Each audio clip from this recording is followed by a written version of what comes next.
Okay, here we are again with video 2, where I would like to talk a bit about science fiction and fantasy and horror, which is together come under the umbrella term of speculative fiction. I've always thought that these genres have particular roles in life and roles in literature. Science fiction to me is the literature of change. Fantasy is the literature of metaphor, and horror is, in its way, the literature of mirrors. If you think about horror, which I do quite frequently, I write academically on horror as well as creatively. Horror is something that shows us what we're most afraid of. It takes the things that cause us fear and terror and gives them an external form. Often these things, of course, have external forms already. People are afraid of serial killers. They're out there doing their terrible things, and they're, something to be legitimately afraid of. Things like giant alligators roaming the storm systems and sucking people down into them, or freakish clowns, or alien creatures with, acid blood.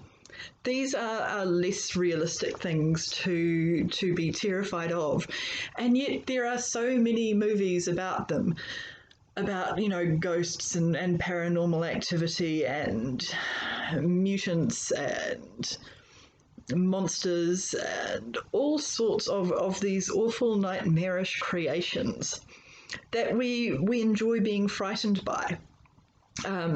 C.S. Lewis, who wrote the Chronicles of Narnia, said that children enjoy being frightened, and he didn't worry about frightening them with his stories because, that was the function of stories, in a way, to teach children how to deal with fear in a safe and controlled environment. And we do it in a way with fairy stories, which are often the first stories that any of us have heard, and some of them are frankly awful. Disney has cleaned up a lot of them and given them happy endings that they never really had. But a lot of the fairy stories recorded, for instance, by the Grimm brothers, were generally very grim indeed. They ended up with stepmothers dancing to death on red-hot shoes, or being rolled in barrels full of glass and nails until they died. I don't know if any of you are aware of the original end of the Sleeping Beauty fairy tale. Disney had her awakened by a kiss. The prince comes along, he kisses Sleeping Beauty, and she wakes up. The earlier versions of the story were nowhere near that nice. In the earlier versions, the prince rapes Sleeping Beauty while she's asleep, and she becomes pregnant from that, and she gives birth to a child, or sometimes two children, while she's asleep. And this child, sort of covered in blood and fluids, dangling its umbilical cord, crawls its way up her body and mistakes her finger for her nipple and sucks out the needle that put her to sleep in the first place. And that is how Sleeping Beauty wakes up in some of the earlier versions, in this bed of blood with this crawling alien baby up her. And she went to bed, this 16-year-old normal girl, and she wakes up to that, and that's fundamentally terrifying. That is not the story we tell children today. It's not the story that many of us want to read, although I wrote about it myself in a fairy tale novella called The Convergence of Fairy Tales, that looked at the original version of that Sleeping Beauty story. But these monstrous things that come out of horror are derived from things that we are genuinely sort of afraid of, things that we worry about, at least subconsciously. The alligator in the sewers that's, grown monstrous on pollution and toxic waste. Well, we have seen the things that toxic waste and pollution can do to animals. And there is a worry that what we do can have consequences that can come back to bite us. I don't know if any of you are aware of some of the wildlife that has cropped up in the Chernobyl exclusion zone.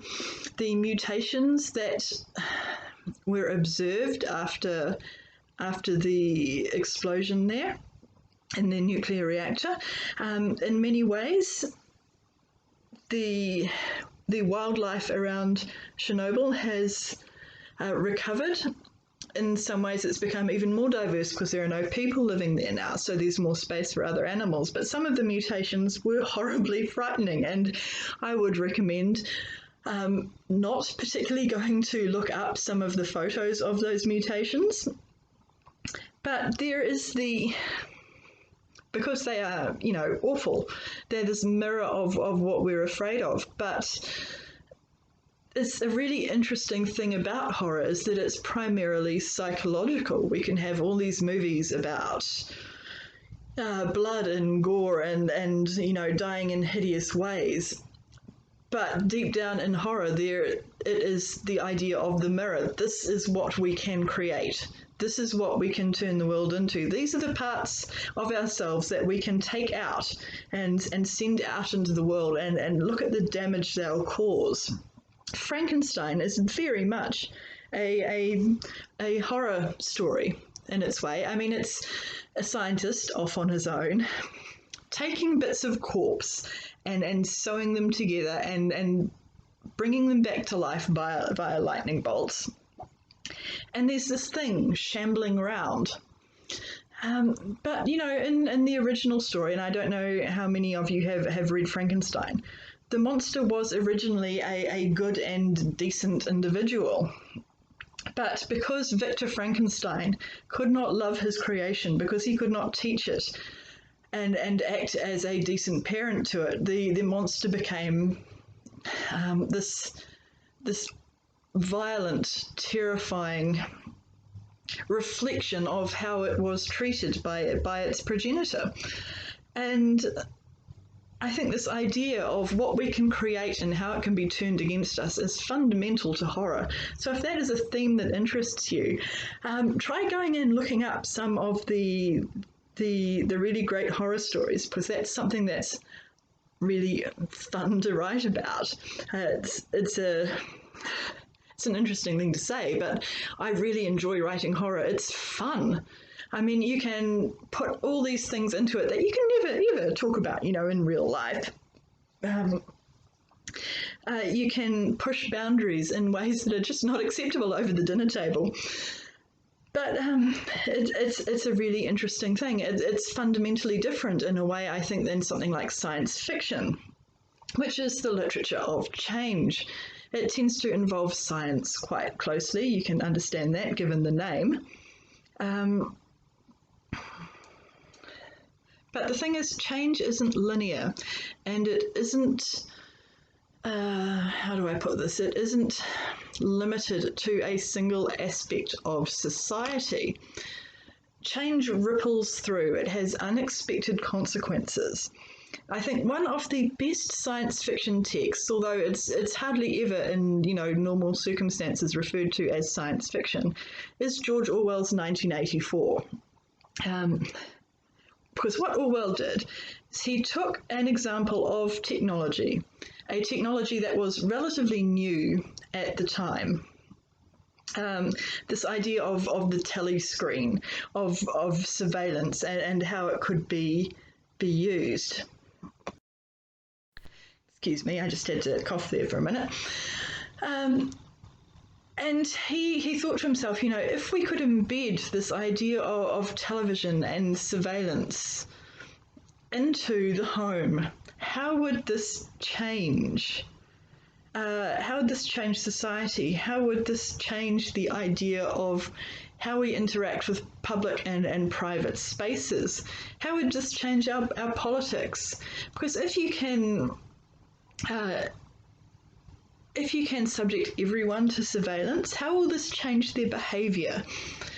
And he didn't just look at it as, how does this change their political behaviour? How does it change how they vote? How does it change how they react to, say, a labour movement? He looked at how it changed sexuality, at how it changed family relations, how it encouraged small children to tell on their parents, to sort of dob them into the state.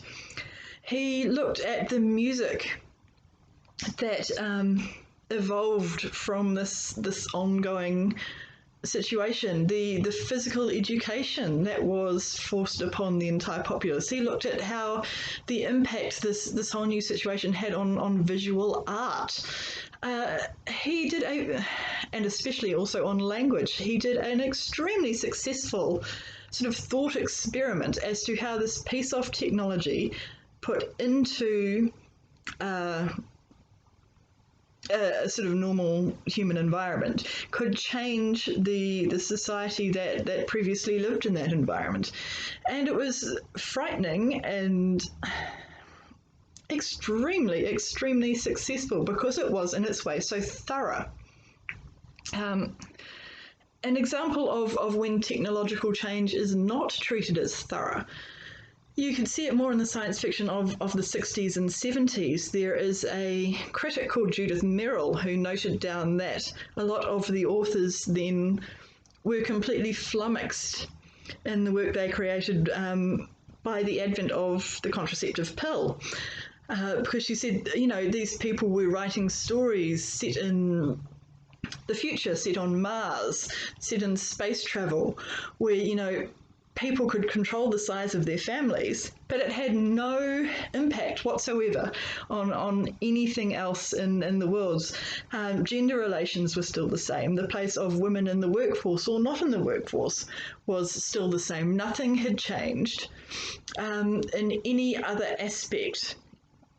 And she thought that was really quite amusing, and it kind of is, because I don't know, if I had a dozen children, let's say, this is 100 years ago and there was no real birth control and I had a dozen children and had, actually survived the births, I wouldn't have been able to spend a lot of time at university. I wouldn't have been probably able to take up residency. I wouldn't have any time to write. Labour relations, immigration, relationships within the family, relationships between the family and the state, all of these things would change and did change when the pill came through. And when science fiction didn't accurately reflect that change, that, pulsing through society of the consequences of that change, then that science fiction becomes unrealistic. It becomes somewhat unbelievable. If we read stories now written in the 60s and they're set on Mars and there's still this sort of nuclear family with, one child, maybe two, and the mum's a stay-at-home mum and she's got robots to do all the housework and the children are at school all day and she just sits there. Otherwise, there's no real movement in the place of women in the story, of how their roles in society have changed. And that is something that science fiction, when it's done well, should do. It's something we're seeing more and more with climate fiction and eco-fiction. I've often thought that science fiction is a way of sort of future-proofing our environment. It chases down this idea of consequence. It gives you this, if sea levels rise 5 meters around the world, what will happen? How does this affect infrastructure? How does it affect transport? How does it affect immigration? How does it affect food production and tourism and the arts? Where does the money come from to fix these problems? Science fiction explores all these things. It can do it in a dystopian way, which leads to the sort of crapsack world where everything is terrible. Or more and more often, we see something like solar punk, which can also be called sort of eco-punk or hope punk, which prioritises sort of community building, sustainability and positive solutions to change and crisis. So I think that is another particularly interesting thing to explore if that type of change is something you're interested in writing about. Finally, of course, we get fantasy and this idea of metaphor. Don't believe for a minute that fantasy cannot explore things like climate change and other scientific sort of aspects of society, because it frequently does. Look at, for instance, the Lord of the Rings and how many people have interpreted, the One Ring as being a metaphor for the nuclear bomb. Tolkien has said that he didn't intend that, but nonetheless, that's how people read it, because we look at fantasy and we see in it often modern myths.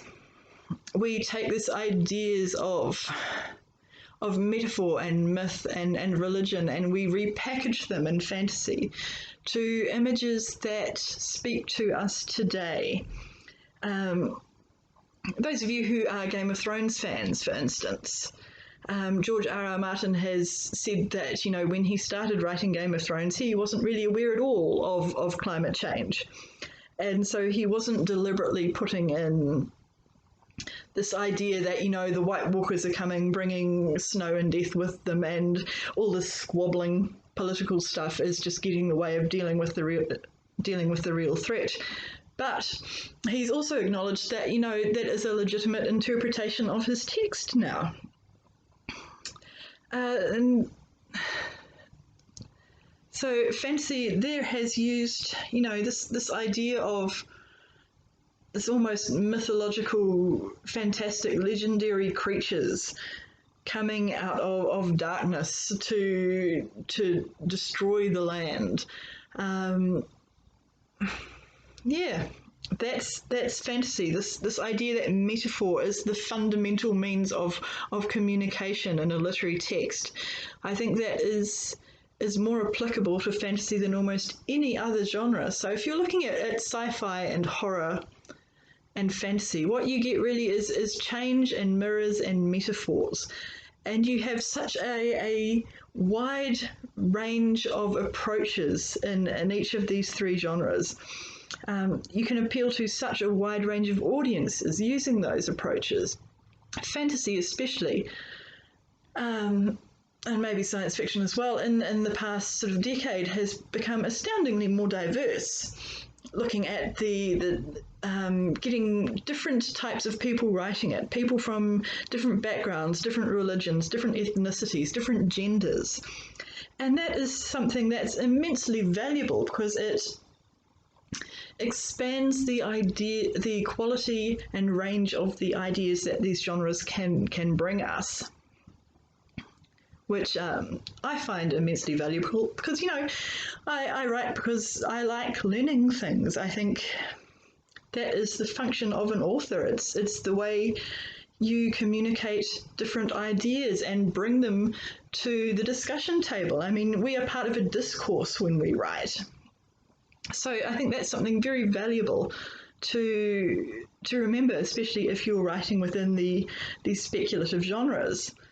And so on that note, we shall move sooner or later to the third video, which is about my story, We Feed the Bears of Fire and Ice. Thank you.